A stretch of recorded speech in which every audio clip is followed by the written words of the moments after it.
안녕하세요. 반갑습니다. 박민수입니다. 오늘도 IT급 파워포인트 2016 과정, 오늘은 3회차 학습 시작해 보겠습니다. 저번 시간에 이어서 오늘도 2021 112회차 요거 작업해 보겠습니다. 오늘은 목차 슬라이드 및 표지 디자인 슬라이드 작업해 보고 글자 입력 방법도 같이 병행해서 작업을 해보겠습니다.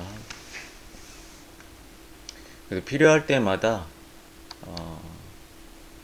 글자 입력 방법은 기초를 알아야 되기 때문에 이거 같이 한번 설명해 보겠습니다. 그러면 저번 시간에 작업했던 슬라이드 꺼내시고요. 그럼 목차, 전기차 이래가지고 제목은 다 달아놨죠. 여기서 한번 보고만 계세요. 제가 슬라이드 추가해서 한번 글자 입력 방법을 세 가지로 파워포인트에서는 어떻게 하는지 정리해 보겠습니다. 그러면 슬라이드를 하나 추가해서 나중에 삭제하겠습니다. 슬라이드 복제 이렇게 하면 되겠죠. 그래서 파워포인트는 처음에 슬라이드를 꺼내면 레이아웃이 여러 개가 있다 그랬죠. 이렇게. 그래서 어떤 걸 꺼내느냐에 따라서 입력 틀이 이렇게 거의 다 있어요. 없는 것도 있습니다. 이렇게. 그래서 자기 컨셉에 맞는, 작업에 맞는 슬라이드 레이아웃을 꺼내서 작업하게 되는 시스템이죠. 그래서 비나화면을 꺼내면 아무것도 없기 때문에 글자 입력 아니면 다른 개체를 넣을 수 있는 방법을 알아셔야 된다는 거죠. 근데 우리 ITQ에서는 슬라이드를 제목 및 내용에 대한 슬라이드를 꺼내서 지금 작업을 하고 있는 거예요. 그래서 첫 번째가 입력 틀을 이용해서 글씨를 입력할 수 있어요. 그래서 커서를 이렇게 찍어 볼게요. 커서 찍고 저만 입력해 보겠습니다. 일부분을. 전기차이 개요 이렇게 했죠? 엔터. 여기는 글머리가 지금 사용이 되고 있죠. 그래서 탭키를 누르면 한 수준이 감소가 돼서 내용으로 전기 공급원으로부터 충전받은 전기 에너지를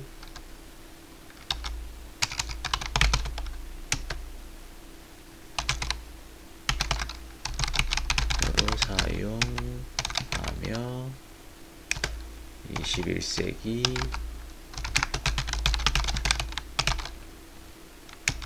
미래로 주목받고 있음 이렇게. 그래서 첫 번째 방법이 입력 틀을 이렇게 파워포인트 제공하는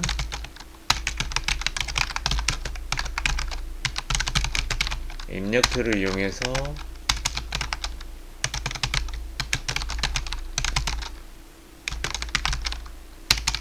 작업 이렇게 할 수 있고요. 두 번째는 홈탭이나 이렇게 삽입 탭에 가시면 텍스트 글 상자가 있게 됩니다. 제가 한번 표현해 볼게요. 여기 홈탭에 가셨다. 그러면 여기에 도형 있죠? 도형에 보면 가로, 세로 이렇게 텍스트 상자가 있게 돼요. 이걸 눌러서 작업을 할 수 있습니다. 또 삽입 탭을 누르시면 여기도 리본 메뉴가 이렇게 걸리죠. 거기에서 여기 텍스트 상자가 여기 있습니다. 여기 눌러 보시면 가로 텍스트, 세로 텍스트 이거 가지고 작업을 할 수 있다는 거예요.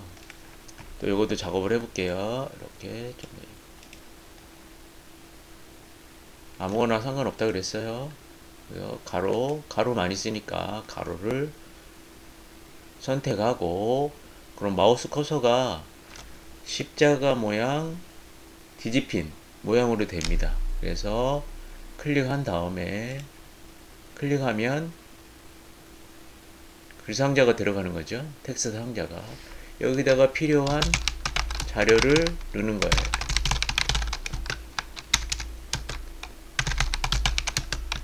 네, 이 정도만 쓸게요.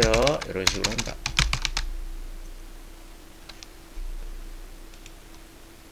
또 텍스트 상자를 범위를 이렇게 지정해서 하셔도 됩니다. 이렇게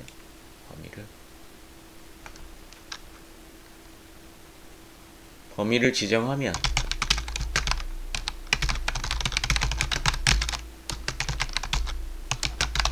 이제 저기서 끊기고 넘어가겠죠. 다음 칸으로.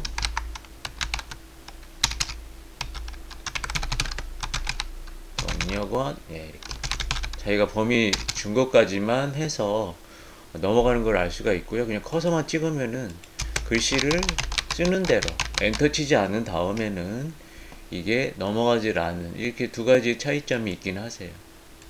그래서 보통은 어떻게 하냐, 그냥 커서를 찍고 사용하시면 됩니다. 이렇게. 다음 파워포인트에서 제공하는 입력 툴을 이용했고, 또 두 번째가 아까 텍스트 상자로 하는 거죠. 텍스트 상자를 이용, 이렇게 합시다.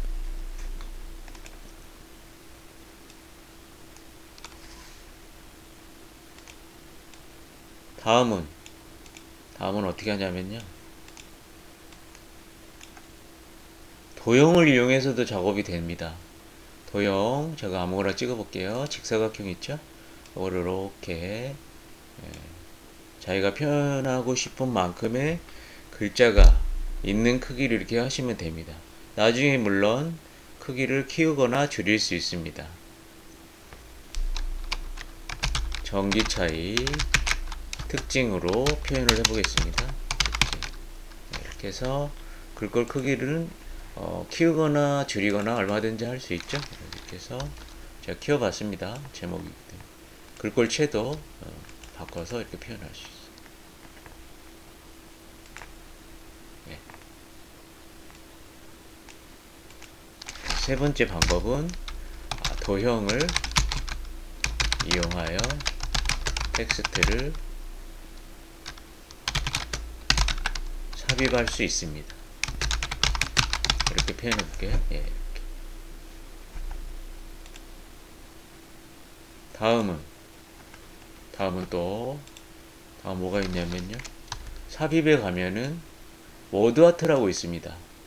요거는 글씨 제목을 이쁘게 좀 표현할 때, 제목뿐만 아니고 내용도 이쁘게 표현하고 싶으면 워드 아트를 사용하시면 됩니다. 이것도 글씨를 쓸 수 있어요. 이렇게 해서 원하는 유형의 그라데이션을, 물론 이거 텍스트 쓴 거를 워드 아트로 바꿀 수도 있습니다. 그래서 하나 제가 골라 보겠습니다. 맨 끝에 있는 채우기 황금색 강조사 부드러운 입체로 걸었어요. 탁 누르게 되면은 워드 아트 입력하라고 나와요. 필요한 내용을 적으십시오. 이랬을 때 커서를 찍지 않습니다. 바로 입력 들어가시면 됩니다. 전기 차이 특징. 근데 수업하다 보면 꼭 커서를 찍어서 작업이 더 불편한 상태로 만드시거든요. 그럼 나머지 있는 것도 지워지고 막 이래야 되기 때문에 그냥 대화 상자가 나왔을 때 이렇게 다시 삽입해서 워드 아트를 원하는 걸 딱 찍으면 필요한 내용을 적으십시오 이렇게 되어 있기 때문에 적으시면 된다는 거예요. 이렇게 커서를 찍지 마시고. 됐죠? 커서를 찍으면 어떻게 되냐, 제가 보여드릴게요. 커서를 딱 찍었어요. 전기 차이 특징 이렇게 하면 어떻게 돼요?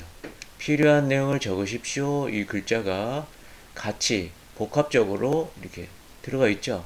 그럼 어떻게, 나머지를 지워야 되잖아요. 이렇게 번거로운 작업이 된다는 거예요. 이렇게 지우고 필요 없는 거 이렇게. 그래서 어디다 커서 찍느냐에 따라서 지워지는 거에 번거로움이 될 수가 있습니다. 감 잡으셨죠? 이렇게 사용하시면 됩니다. 그러면 정리하면 또 여기다가 삽입의 워드아트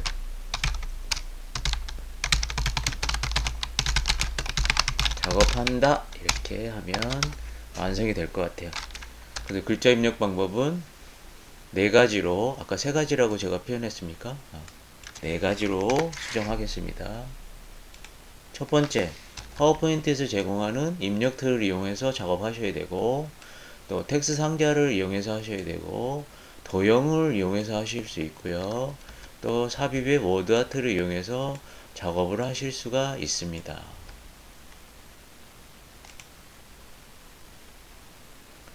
파워포인트는 이렇게 빈 슬라이드가 나올 경우도 있거든요. 그럼 커서가 찍히질 않아요. 글씨를 못 입력한다는 거죠. 한글은 어때요? 비문서 나오면 무조건 커서가 찍히게 됩니다. 다르죠? 다릅니다. 글자 입력 방법을 마스터해 놓지 않으시면 파워포인트에서는 글자 입력을 할 수 없을 경우가 생길 수가 있는 거죠.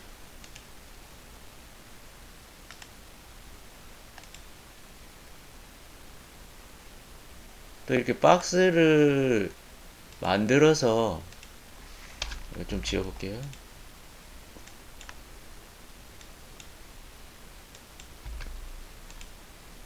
작업했을 경우에 나중에 어디서 좀 상관이 되냐면 우리 슬라이드 3번에 보면 텍스트 많이 입력하는 슬라이드 있거든요. 거기에서 좀 상관이 될 텐데 거기서도 한번 말씀드리고 여기서도 글씨를 입력했기 때문에요. 마치 한번 짚고 넘어가겠습니다. 이 글씨를 입력해서 내가 박스를 줄이게 되면 글씨가 이 박스 크기에 맞게 줄어들 경우가 생겨요. 지금은 줄어들지 않죠. 얘는 줄어들지 않아요. 또 요것도 한번 줄여보겠습니다. 요것도 줄어들지 않죠. 위에 건 어떻게 됐나? 입력 틀이었어 얘는. 얘처럼 얘는 줄어든다는 거지. 이렇게 맞추려다 보면 글씨가 줄어들어서 ITQ 시험 보셨을 때 이거 맞추기가 힘들어질 경우가 있어요. 내가 이 글자에서 넘겨가지고 화면을 맞추고 싶은데 그럼 박스 크기를 줄여야 되잖아요. 줄여들게 되면 어떻게 돼요? 글씨까지 이렇게 줄어들 수가 있다는 거예요. 그럼 파워포인트에서 지금 표현하고 있는 그 상태의 결과값을 만들어내지 못하는 거죠. 그래서 이것도 알고 계셔야 된다는 거예요. 이렇게 텍스트 글상자로 했을 경우에는 이걸 줄여도 글씨 크기가 안 줄어들고 줄바꿈만 이렇게 되잖아요. 네. 이럴 경우도 있고 이게 글씨가 줄어들 때도 있는데 이건 어떻게 내가 설정을 해서 작업을 해야 되는지를 ITQ 시험에서는 알고 계셔야 됩니다. 그래서 이제 이거를 제가 보여드릴게요. 오른쪽을 누르면 이 오른쪽 눌렀을 때요 여기로 이동 복사도 나올 경우가 있어요. 이거는 마우스가 약간 이동됐다고 프로그램에서 인식을 했기 때문에 그러면은 다시 오른쪽을 누르셔야 저도 지금 계속 여기서 도형 서식으로 오른쪽 누르게 되면 단축 메뉴가 나오게 됩니다. 거기서 맨 아래쪽에 있는 도형 서식으로 오셔서요. 이런 것들이 2010이랑 2016에 변화된 모습이에요. 2016. 텍스트 옵션으로 오셔야 됩니다. 텍스트이기 때문에 여기서 텍스트 옵션 누르고 여기 보면은 채우기 윤곽선 이런 것도 있고 또 효과 주는 것도 있고 이렇게 같이 모아놨습니다. 그러면 여기서 세 번째 있는 여기 텍스트 옵션을 누르셔야 돼요. 넘치면 텍스트 크기 조정의 기본값이에요. 넘치면 크기를 조절하면 이 크기를 조절하면 텍스트 크기가 이렇게 조정이 된다는 이런 뜻이죠.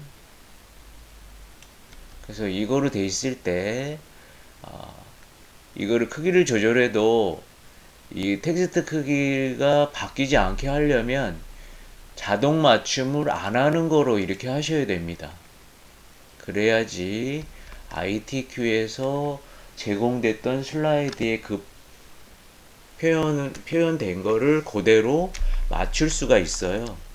내가 이걸 크기를 줄였다, 뺐다, 이렇게 했을 경우에, 글자 크기가 바뀌면 요거를 하셔야 돼요.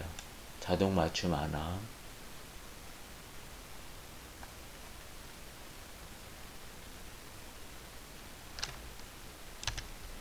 정답, 이제 그 기출문제에서 받아봤을 경우에 정답으로 제공했던 그 슬라이드에서는 제목 및 내용 슬라이드로 안 하고 제목만 가지고 있는 걸로 해가지고요. 거기는 글씨를 쓰려면 이 텍스트 상자를 이용하셔야 돼요. 얘는 안 줄어들었죠. 자동 맞춤 넘치면 텍스트 크기 조정이 이거 한번 들어가 볼게요. 얘는 어떻게 돼 있나? 아무튼 우리는 이거를 했기 때문에 자동 맞춤 안함으로 하는 거를 알고 계셔야 된다는 겁니다. 이건 이렇게 결론할게요. 그럼 여기 있는 것도 다시 눌러서 얘 표현 방식을 한번 아이고 지저분하니까 몇 개 지어 보겠습니다.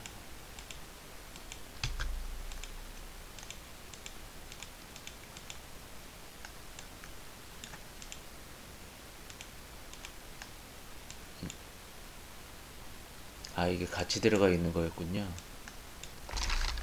그러면 되돌려서 텍스트 상자를 지운 거를 너무 글씨를 많이 써놔가지고 얘도 한번 볼게요. 얘도 텍스트 옵션 가야 되겠죠. 이렇게 가면 얘는 도형을 텍스트 크기에 맞춤, 도형을 텍스트 크기에 맞춤으로 돼 있네요. 이렇게 요거 도형을 텍스트의 크기에 맞춤이나 자동 맞춤 안함 이거 둘 중에 하나를 쓰면 이 글씨 크기가 안 줄어듭니다. 이렇게 안 줄어들죠?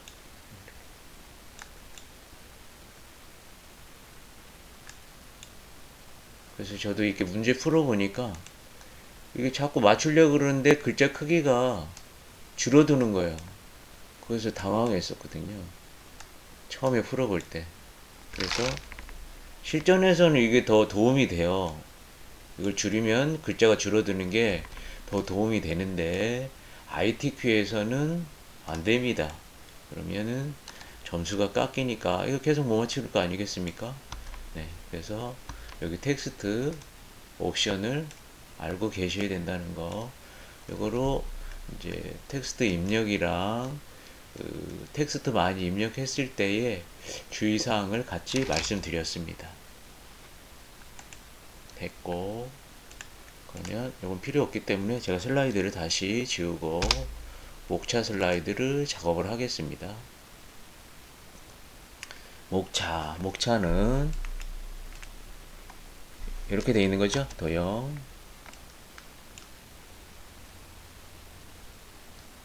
이도형이랑 이도형 뒤에 들어가 있는 도형을 먼저 사용하셔야 됩니다. 위에 썼던 여기 마스터에 썼던 이 도형 있죠? 생긴 거랑 그렸을 때 모양이 차이가 있을 수 있다는 거예요. 얘는 길게 그렸기 때문에 이렇게 표현되지만 파워포인트 도구 모음은 넓게 이걸 다 표현할 수가 없죠. 도구를 굉장히 많이 넣어줘야 되기 때문에 그래서 약간 보는 거랑 그렸을 때랑 차이가 있다는 거를 좀 염두에 두시면 될 것 같아요. 여기도 도형에 테두리가 없어요. 그럼 우리가 기본 도형으로 설정을 테두리 없는 거로 했기 때문에 도형을 그리게 되면 테두리 없는 거로 나오시게 될 거예요. 그리고 문제 푸실 때 지금 제가 문제 보여드리는 거는 칼라로 나왔지만 그 시험장에서는 다 흑백으로 나옵니다. 흑백으로 나오기 때문에 칼라에는 상관할 건 없어요. 진하고 흐린 이런 것만 좀 표시해 주시면 될 것 같아요. 그럼 조건을 보고 작업을 할 생각을 하시면 됩니다. 출력 형태와 같이 도형을 이용하여 목초를 작성한다. 글꼴 도둠의 24pt 이런 게 도둠의 24pt라는 거죠. 또 하이퍼링크 하는 거를 물어본 거고요. 하이퍼링크 할 수 있나 없나. 또 그림 삽입을 해서 자르기 기능을 할 수 있나 없나 이런 걸 물어봤어요. 그럼 작업을 해보겠습니다. 지금은 입력 틀이 필요치 않기 때문에 이걸 클릭하시고요. 입력 틀을 딜리트를 누르면은 없어져요. 그럼 제목만 슬라이드가 되는 거죠. 그리고 제가 여기서 한번 말씀드려 볼게요. 도형을 이렇게 그려서 그리면 원래는 이제 테두리가 나오는데 보세요. 제가 여기 테두리를 줘볼게요. 도형 윤곽선 두께를 1과 2분의 1pt 줬고요. 또 채우기를 이렇게 줬어요. 색깔을. 나는 도형을 쓰는데 이 색깔이랑 요 테두리를 계속해서 쓰고 싶다. 그랬을 경우에 이거를 오른쪽 눌러서 그러니까 서식을 맞춰 놓고 기본 도형으로 설정을 하는 거예요. 그럼 작업량이 줄어든다는 거죠. 이제 기본 도형으로 했죠. 그럼 다이얼은 도형을 제가 이렇게 그렸어요. 동그라미도 밑으로 화살표도 그려봤고, 예, 타원도 이렇게 그려봤고요. 삼각형도 그려봤습니다. 어때요? 지금 전에 사용했던 그 서식을 똑같이 테두리, 색깔 이걸 그대로 반영한다는 뜻입니다. 그래서 상황에 따라서 이거를 기본 도형으로 설정해서 작업을 할 경우가 생겨요. 작업량을 줄이기 위해서. 이것도 알고 계셔야 됩니다. 파워포인트 작업하실 때는. 다시 가보겠습니다. 그럼 원래대로 되돌리면, 그래서 또 이거 수업하다 보면 이걸 어떻게 놓냐면 도형 윤곽선도 없애버리고 채우기도 없애버리고 이거를 기본 도형으로 해버려요. 했어요. 그럼 문제가 된다는 거예요. 다른 거 도형 이렇게 그렸을 때 이렇게 비금은 보이시죠? 근데 빈 공간을 찍어보면은 아무것도 없는, 그래서 이거 왜 이러지? 또 다른 거 이렇게 해봐도 아무 도형이나 이렇게 눌러봐도 처음에는 이렇게 뭔가 보이긴 하지만 다른데 찍어보면은 없어요. 근데 제가 가서 이렇게 넓게 범위를 설정해 보면 뭔가 그려져 있는 거죠. 근데 이걸 기본 도형으로 해놨기 때문에 지금 작업이 원만하게 안 이루어질 수 있다는 거예요. 그래서 면과 또 선을 다 없는 거로 취급을 해버리면 그려지긴 하지만 이게 눈으로는 시각적으로 안 보이게 될 수가 있어요. 그럼 제가 어떻게 가서 하느냐? 이거 그린 거 있죠? 이거 선택은 되거든요? 넓게 하면 안 보이더라도 이거를 도형 채우기를 하는 거죠. 도형 채우기도 하고 윤곽선도 이렇게 줘요. 두께도 1과 2분의 2분의 1 pt 이거로 하는 게 낫겠네요. 너무 이거 진한 것 같아서. 상황에 따라서는 이거도 하시면 됩니다. 1과 2분의 1 pt. 그럼 이거를 해놓은 다음에 이걸 기본 도형으로 다시 하는 거예요. 그러니까 ITQ 시험만 보려고 그 ITQ에서 제공하는 그 형식으로만 쭉 풀어냈을 경우에 전체적인 파워포인트의 기능을 모르시면 막히는 수가 있다는 거죠. 변수가 생겼을 때 시간만 계속 흐르고 자기가 거기를 처치를 못하고 그거 해결을 못하고 시간을 많이 소비할 수가 있어요. 문제없이 쭉 순탄하게 가면은 그건 상관이 없는데, 마스터에서도 마찬가지입니다. 마스터에 대한 전반적인 이해가 갖춰지지 않고 작업을 해서 거기서 내가 변수가 생겼을 때 어, 거기서 또 마스터에서 해결을 못하죠. 마스터에서 해결이 안 되면 진짜 마스터에서 막혀버리면 다른 데서 더 진전이 안 되기 때문에 점수를 높이 받고 A등급 받기는 힘들다는 거죠. ITQ를 하긴 하더라도 파워포인트의 전반적인 기능은 웬만큼은 알아야지 되지 않나 이런 생각이 들어요. 그래서 이렇게 세팅을 하고 얘를 기본 도형으로 하시는 거예요. 그러면 그릴 때마다 내가 기본 도형으로 나오는 거죠. 이게 기본 도형의 의미예요. 이렇게.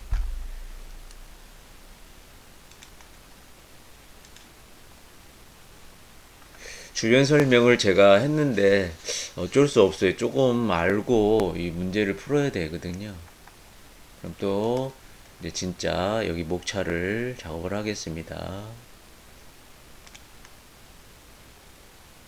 이제 도형을 먼저 하는 게 낫겠죠. 도형을 모서리가 사각형인데 직각 왼쪽 오른쪽 잘린 거로 표현을 했습니다.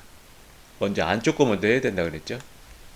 삽입에 가서 도형 홈탭이 있습니다. 홈탭 기본으로 홈탭에 거의 쓸만한 것들이 많이 있어요. 삽입에 가셔도 되고 홈탭에 가셔도 됩니다. 여기에 가보면 블록 화살표 쪽에 블록 화살표 쪽에 이름은 갈매기형 수장 갈매기형 수장 있죠. 이거를 클릭하고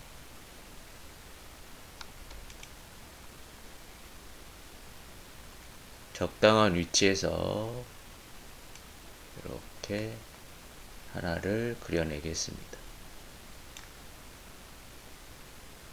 이거 테두리 없는 거로 할게요. 테두리 없는 거로.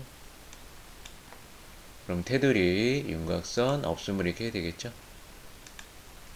그 다음에 이걸 기본 도형으로 일단 여기서는 하겠습니다. 다른 슬라이드에는 테두리가 있으면 그거를 테두리를 또 하셔야 되고요. 이렇게 해서 됐고, 또 위에 도형은 또 누르면 이제 사각형 쪽에 찾아보면 여기 네 번째 양쪽 모서리가 잘린 사각형 요거로 하겠습니다. 요거 누르고 십자가 모양 됐을 때 적당한 크기로 이렇게 그려내시면 되겠죠. 하나는 좀 흐린 거로 색깔을 이렇게 줄게요.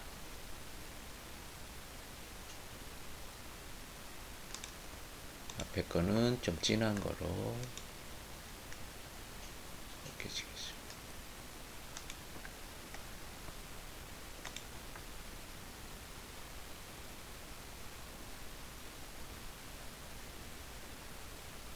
됐죠?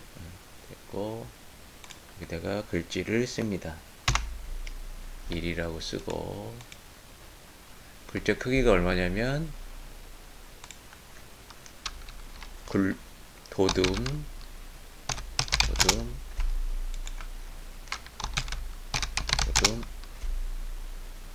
여기서 이렇게 드롭 단추 눌러가지고 찾아서 하셔도 되고요.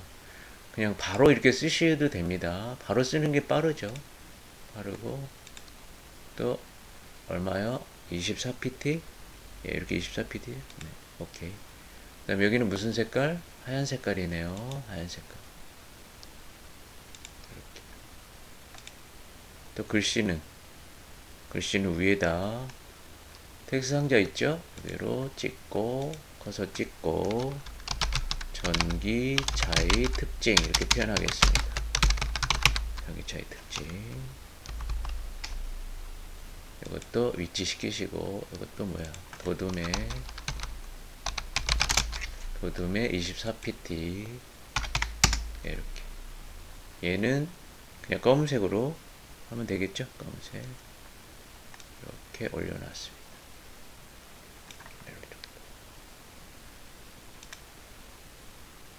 조금 내릴까요? 하나를 잘 맞춰 놓으시면 돼요. 나머지는 복제해서 쓰시면 되거든요. 복제해서. 그리고 작업하실 때 요거 안내선, 눈곱 및 안내선 없으면 여기 안내선을 해 놓으시면 돼요. 제가 표시 없앴죠? 만약에 거기 수험장에 PC에서 눈곱 및 안내선가 없으면 오른쪽 버튼 눌러가지고 눈곱 및 안내선 가서 여기 안내선 이렇게 하시면 될 것 같아요. 나와있죠? 너무 큰가요? 이 정도 됐죠? 그러면 나머지는 이렇게 하셔야 돼요. 이거를 지금 그려놓은 거를 전부 다 선택. 파워포인트에서는 범위를 이렇게 넓게 잡으시면 선택이 됩니다. 또 개별적으로 하려고 그러면요, 하나 누르고 컨트롤 누르고 이렇게 개별적으로 하실 수도 있어요. 누르고 Shift 눌러도 됩니다. 여기서 전부 다 하려면 어떻게 한다고요? 범위, 넓은 범위로. 근데 이게 걸치기만 하면 안 돼요. 파워포인트에서는 안 걸리죠? 두 개만 되잖아요. 아, 이게 다 포함을 해야지 되는구나. 요거를 또 알고 계셔야 되고요. 하나 그렸죠. 나머지 범위 잡고 컨트롤 D 하시면 개체가 복제가 됩니다. 요거 한번 연습으로 또 보여드릴게요. 일단 요거 작업하고요. 그 다음에 방향키를 이용해서 요걸 맞춰요. 예, 맞추고 다음에 컨트롤 누른 상태에서 필요한 만큼 한 번, 두 번, 예.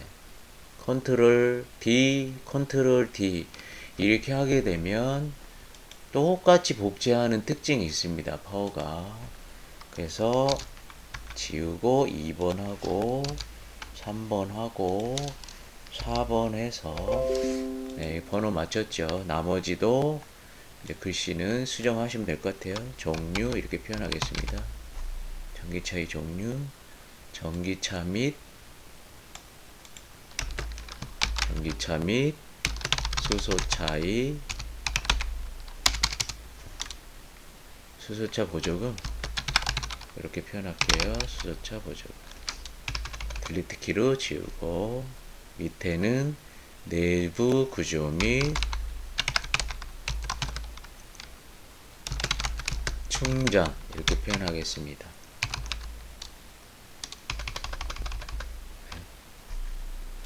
그럼 완성이 됐죠? 완성이 됐습니다. 다음은 슬라이드 3번을 하이퍼링크는 이렇게 블럭을 잡으셔야 돼요. 오른쪽 하이퍼링크. 윗줄 거지게 않게 하려면 테두리를 찍고 하시면 되고 글씨에 밑줄이 나오게 하려면요 블럭을 드래그해서 블럭 잡고 하시면 돼요. 이 하이퍼링크 기능이 그 인터넷에 쓰는 기능이죠. 검색해서 자료 나왔으면 탁 눌러서 다른 화면으로 길을 안내하는 방식. 하이퍼링크 기능.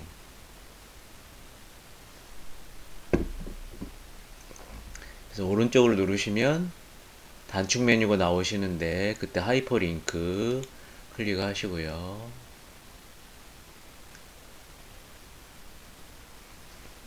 대화 상자에서 지금 어떻게 나오냐면 현재 폴더 이렇게 나오시거든요. 연결 대상을 잘 보셔야 됩니다. 현재 문서로 하셔야 돼요. 현재 문서를 누르게 되면 네, 이렇게 지금 사용하고 있는 슬라이드들이 보이시죠. 그래서 몇 번 슬라이드를 해야 되냐면 3번 슬라이드.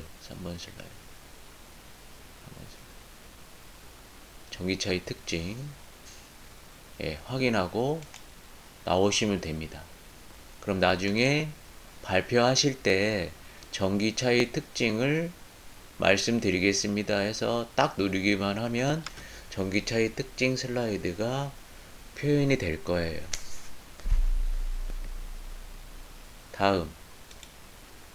다음은 이제 그림 넣고 그림 넣으면 되겠죠? 그림 넣고 자르기 기능. 그림을 뭘로 해야 되냐면 그림사, 픽처방에 그림사가 있을 겁니다. 요걸 넣겠습니다. 요거까지 하면은 60점 획득이에요. 60점. 그래서 400점은 무난하게 넘길 수 있을 것 같아요. 지금 120점 맞았죠. 120점.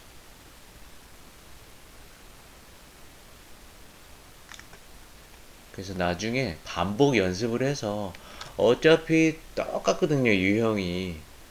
반복적으로 연습하시면 뇌가 이 ITQ 문제 푸는 거를 최적화 시켜서 시험장에 가서도 고득점으로 고득점의 결과를 보실 수 있을 것 같아요. 열심히 하신다면.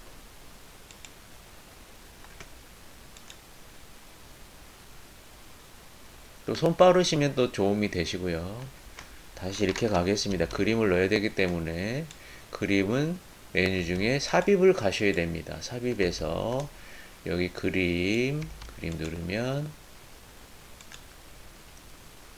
어딨어? 이렇게 물어보겠죠. 그럼 어디 있냐면 문서방에, ITQ방에, 픽처방에 이렇게 따라와야 되죠.